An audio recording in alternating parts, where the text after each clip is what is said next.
জাতীয় সংসদ নির্বাচন সামনে রেখে নির্দিষ্ট একটি রাজনৈতিক দল মানুষের ধর্মীয় অনুভূতির অপব্যবহার করে ভোটারদের প্রভাবিত করার চেষ্টা করছে বলে মন্তব্য করেছেন বিএনপির নির্বাচন পরিচালনা কমিটির মুখপাত্র ও দলের চেয়ারম্যানের উপদেষ্টা ডক্টর মাহদি আমিন।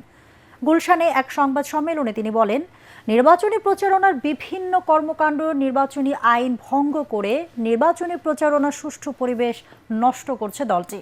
একই সঙ্গে ভোটারদের এনআইডি ও ব্যক্তিগত তথ্য সংগ্রহ এবং তার অপব্যবহারের আশঙ্কা প্রকাশ করে নির্বাচন কমিশনের কাছে দ্রুত কার্যকর ব্যবস্থা নেওয়ার দাবি জানিয়েছেন মাহদি আমিন।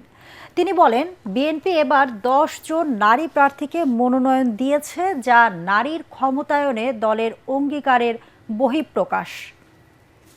আমরা লক্ষ্য করছি যে একটি নির্দিষ্ট রাজনৈতিক দলের প্রার্থীরা এবং তাদের বিভিন্ন পর্যায়ের নেতাকর্মী ও সমর্থকেরা ধর্মীয় অনুভূতির অপব্যবহার করে নির্বাচনী প্রচারণা চালাচ্ছেন, যেখানে বলা হচ্ছে তাদের প্রতীককে জয়লাভ করানো মানে নিজের ঈমানকে জয়লাভ করানো এবং জান ও মাল দিয়ে সেই প্রতীককে জয়লাভ করানো ঈমানের দায়িত্ব। ধর্মের অপব্যাখ্যা দিয়ে ভোট চাওয়ার এই অপপ্রয়াস অনাকাঙ্ক্ষিত।